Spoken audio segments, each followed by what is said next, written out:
अगर आपने परवीन शाकिर को पढ़ा है और उसकी शायरी पढ़ी है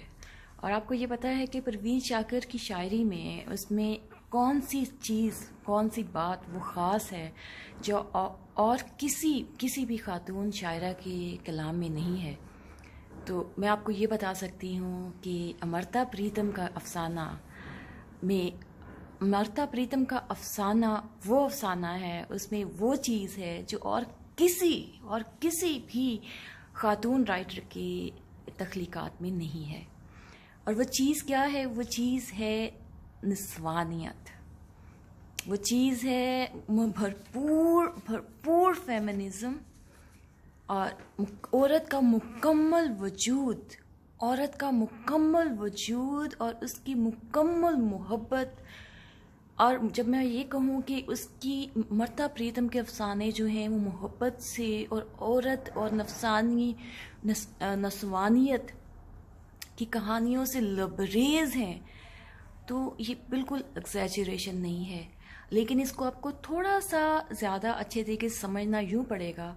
कि मोहब्बत, जब मैं कहूँगी कि अमृता प्रीतम के अफसाने जो हैं वो मोहब्बत से भरे पड़े हैं और औरत की मोहब्बत से भरे पड़े हैं, तो औरत उस मोहब्बत में जिस तकलीफ से गुजरती है, जिस मरहले से, जिस दोराहे से, जो भी तकलीफ जिस लेवल पर, छोटी या बड़ी औरत, बड़े सगीर की औरत, निस्वानियत के साथ, औरत होने के साथ इस खित्ते में वो जिस तकलीफ के साथ मोहब्बत के नाम पर, इसके रिश्ते के नाम पर, या अपने औरत होने के वजूद के नाम पे, अपनी एग्जिस्टेंस के नाम पे वो गुजरती है, हर वो चीज़ अमृता प्रीतम ने इस किताब में लिख रखी है। इस कदर ज़्यादा, इस कदर तफसील से, इस कदर मुफस्सल कि मैंने इसको पढ़ के सोचा कि यार सारा कुछ तो ये औरत लिख गई है। अब हमारे, उनके बाद आने वाली औरतों के लिए, हमारे लिए क्या बचा है जो हम इसमें लिखें? ऐसा क्या बच गया है जो निस्वानियत से रिलेटेड या मोहब्बत से रिलेटेड जो हमने लिखना है? क्योंकि अमृता प्रीतम हर वो चीज़ लिख गई हैं, हर वो चीज़ जो औरत के निस्वानियत से रिलेटेड है, जो औरत की मोहब्बत का एक ज़रा सा भी एलिमेंट है, किसी भी लेवल से, किसी भी तरह से, और जो एक औरत पर जिस तरह से उसकी औरत होने की वजह से गुजरती है। मुझे नहीं समझ आती कि मैं ये दोनों चीज़ों को आपको कैसे एक्सप्लेन करूं, क्योंकि मेरे लिए ये दोनों चीज़ें एक ही जैसी हैं। जब आप मुकम्मल तौर पे फेमिनिस्ट होते हैं, आप औरत के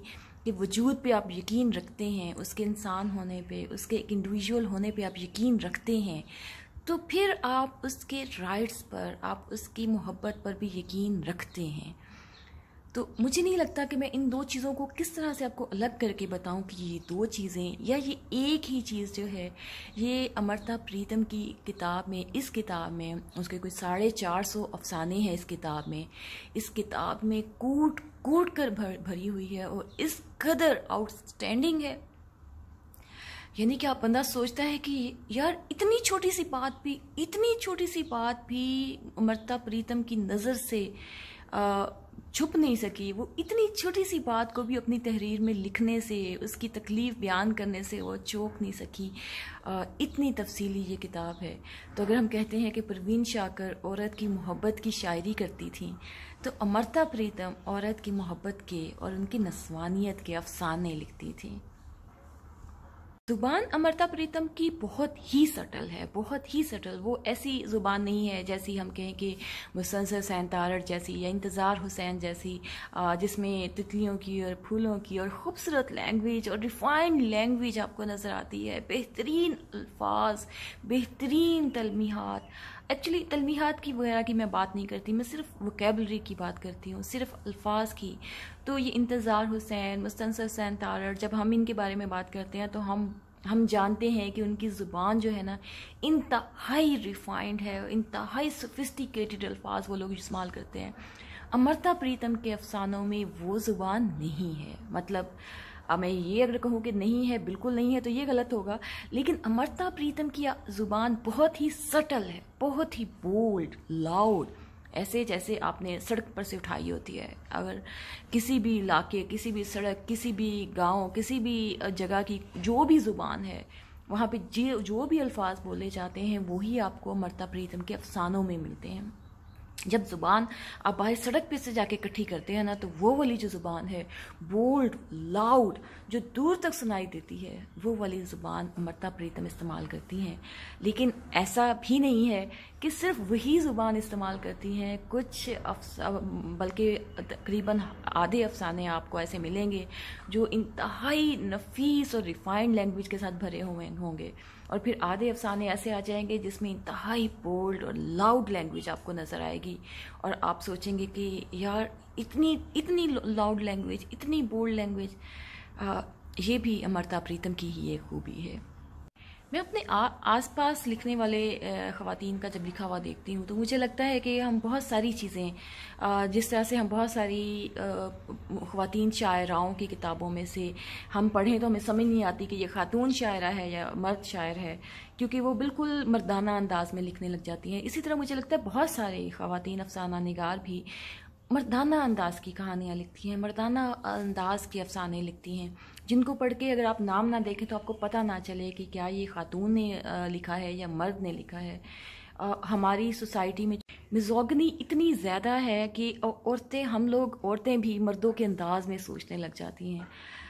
अमर्ता प्रीतम के अफसाने को पढ़ के आपको पता चलता है कि दिस इज़ अ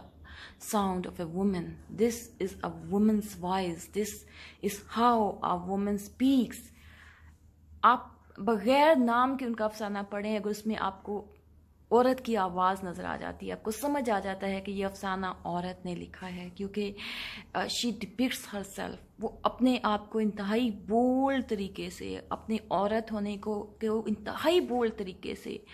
इंतहाई लाउड अपने अफसानों में पेश करती हैं। उनको इस बात पे कोई खजालत नहीं है, उनको इस बात पे कोई शर्मिंदगी नहीं है कि वो औरत हैं, और वो किस तरह से महसूस करती हैं और सोसाइटी उनके साथ क्या करती है, और किस किस चीज़ को एक औरत होने के हिसाब से वो सफ़र करती हैं। वो उन्होंने एक एक चीज़ इतने बोल्ड अंदाज में लिखी है कि आप बगैर नाम के उनका अफसाना पढ़ें तो आप समझ सकते हैं कि ये किसी औरत का अफसाना है, उसमें मर्दाना टच नहीं है। उन्होंने कोई भी अफसाना, कोई भी कहानी, किसी भी जगह पे ऐसा कुछ लिखने की कोशिश नहीं की कि जिसको पढ़ के कोई कहे कि ओ ये तो मर्दों के जैसा अफसाना है। तो अमर्ता प्रीतम बिल्कुल औरत ही के अंदाज में लिखती हैं। तासीर इस कदर ज़्यादा है अमर्ता प्रीतम के अफसानों में, इस कदर ज़्यादा कि ये किताब कम से कम 450 अफसानों की है। कि जब मैंने इसको उठाई है तो मैं इसको वापस नहीं रख सकी। 450 अफसाने ख़त्म करने से पहले मैंने आपको बताया नहीं कि ये किताब किस तरह की है और इसमें क्या है। इस कदर दिलचस्प, जिस भी कहानी को, जिस भी बात को अमर्ता प्रीतम लेकर उठती हैं, जिस भी बात का वो जिक्र करने लगती हैं, और जिस भी ज़ुबान में वो उसका आपको कहानी सुनाने लगती हैं, चाहे वो सटल लैंग्वेज हो, चाहे वो डिफाइंड लैंग्वेज हो, वो आपको अपने साथ लेकर चल पड़ती हैं। ऐसा नहीं है कि आप उनकी ज़ुबान से, उनके अल्फाज से, जिस भी वो रीजन की बात कर रही हैं, जिस भी वोकैबलरी में वो बता रही हैं, आप उससे हट के पीछे हो जाएं कि you can not get it. आप उसकी तासीर में इतनी बुरी तरह से उसके साथ चलते हैं, आप उसकी तासीर को, उनके इन्फ्लुएंस को फील करते हैं। Actually I was feeling so jealous कि इतनी अच्छी अच्छी ख़वातीन उर्दू राइटर्स सिर्फ इंडिया को के पास क्यों हैं। इतनी अच्छी अच्छी ख़वातीन राइटर्स जो इतना खूबसूरत लिखती हैं और इतना प्यारा लिखती हैं, और क्लासिक तो वो है, मुझे नहीं समझ आ रही कि मैं उनके लिए कौन सा लफ्ज़ बोलूँ। इस कदर वो आउटस्टैंडिंग उर्दू और लिटरेचर लिखती हैं, वो हमारे पाकिस्तान के पास क्यों नहीं है। कुरातुल-ऐन हैदर का मैंने पढ़ा, वो भी इंडिया चली गई, शायद पाकिस्तानियों के सलूक से दिल बर्दाश्ता होके। अमर्ता प्रीतम जैसी खातून, अमर्ता प्रीतम जैसी राइटर, मुझे बहुत अफसोस हुआ जब मैंने पढ़ा कि वो पाकिस्तान के रीजन में थी और डिवीज़न के बाद वो इंडिया चले गई। इंडिया वॉज लकी, और may be India is still lucky कि इंडिया में ऐसे बड़े बड़े उर्दू के नाम पैदा हुए हैं। हमारे यहाँ पाकिस्तान में बड़े बड़े मर्दों के नाम तो बहुत पैदा हुए हैं, पर औरतों में इतना शानदार उर्दू अदब लिखने वाले हमें कोई बहुत ही कम, मेरा ख्याल है शायद कोई गिनती के नाम अगर हमें मिलेंगे तो मिलेंगे। अदरवाइज़ हमारे पास उर्दू में ख़वातीन लिखने वाली पाकिस्तान में उस तरह की शायद नहीं है, या फिर मैं अभी तक उनको जान नहीं सकी हूँ। अमृता प्रीतम के अफसाने इस कदर वर्सटाइल हैं, उनमें उनकी लोकेशंस, उनकी स्टोरीज़, उनके जो जहाँ जहाँ पहुँच के उन्होंने अफसाना लिखा है वो इस कदर उसमें वैरायटी है कि आप लिटरली आप लोग को लगता है कि आप किसी फेरी टेल में फिर रहे हैं, एक नए नए देशों में, नई नई जगहों पे, नए नए लोगों के बीच में, फिर उन्हीं के अंदाज में। बल्कि बहुत सारी लैंग्वेज उसमें ऐसी थी जो एज एन उर्दू रीडर मैं समझ नहीं पाती थी, लेकिन फिर मुझे रिलेट करना पड़ता था, अच्छा दिस इज़ द लैंग्वेज वो जो हम उस मूवी में हमने देखी थी, वो शायद वहाँ के किसी इंडिया के किसी इलाके की वो ज़बान होगी। तो जहाँ का जिस जगह वो हमें लेके जाती थी उसी ज़ुबान को, उसी अंदाज को, उसी तहज़ीब व तमद्दन को अपने अफसाने में इतना अच्छे तरह से दिखा देती थी कि आपको ये जो एक अफसानों की किताब है, ये आपको लगता है कि शायद ये एक पूरी दुनिया की आपको एक बहुत बड़े खित्ते की आपको सैर करवा दी है। आप उसके हर अफसाने के साथ एक डिफरेंट रीजन में जा रहे हैं, एक खूबसूरत दुनिया में जा रहे हैं, और बहुत ही प्यारा, बहुत ही खूबसूरत दुनिया जिसमें हर मोड़ पर, हर जगह पर आपको एक डिफरेंट स्टोरी, एक डिफरेंट लोकेशन, एक डिफरेंट सिचुएशन नज़र आती है। और सिचुएशन भी वो कि जो औरत की आवाज़ के साथ, औरत के हुस्न के साथ, उसकी खूबसूरती के साथ, उसकी मजबूरियों के साथ, उसकी कमज़ोरियों के साथ, उसके मसाइल के साथ, उसकी मोहब्बत के साथ बंधी हुई कहानियाँ आउटस्टैंडिंग। अगर आपने अमृता प्रीतम को नहीं पढ़ा और अगर आपने अमृता प्रीतम को नहीं समझा तो आप कभी औरत की आवाज़ समझ नहीं सकते, तो आप कभी भी औरत को पहचान नहीं सकते। फिर आप जितने मर्ज़ी बड़े दावे कर लें कि आप ये जानते हैं और आप वो जानते हैं, फिर आप कुछ भी नहीं जानते हैं, क्योंकि हम ये माने या ना माने, लेकिन आपकी दुनिया का आधा हिस्सा औरत से बनता है। और अगर आप समझें तो दुनिया का सारा हिस्सा ही, पूरी की पूरी दुनिया ही औरत से ही बनती है। लेकिन फिर भी अगर उसकी आवाज़ आपको इस कदर बेकार लगती है और आपको उसमें कुछ नयापन नज़र नहीं आता और उसको में आपको कोई डेप्थ नज़र नहीं आती और आपको लगता है कि ये तो बहुत ही आमियाना मौजू है, तो फिर आप बहुत ही शदीद गलती पर हैं। अगर मैं आपको ये किताब दिखाऊं तो ये किताब देखिए, ये वाली किताब जो है अमृता प्रीतम अनमोल अफसाने, इसमें 450 अफसाने हैं और ये अब्दुल्ला अकेडमी की पब्लिश की हुई किताब है। लेकिन इस किताब के बारे में मैं आपको ये बता सकती हूँ कि इस अब्दुल्ला अकेडमी की मैंने 2 या 3 किताबें पढ़ी हैं और इस किताब में वैसे तो एक ह्यूज बुक, ठीक है, लेकिन इसमें खामी एक ये है कि इसकी प्रिंटिंग में स्पेलिंग्स की गलतियाँ बहुत ज़्यादा हैं, बहुत ज़्यादा इसमें स्पेलिंग की गलती है, जिसकी वजह से थोड़ा सा आप डिस्टर्ब हो जाते हैं। Otherwise it's huge. पेपर वगैरह, पब्लिशिंग वगैरह भी सब कुछ ठीक है, लेकिन अब्दुल्ला अकेडमी की किताबें, मैं 3 किताबें इनकी पढ़ चुकी हूँ और इनमें स्पेलिंग मिस्टेक्स बहुत ज़्यादा हैं प्रिंटिंग में।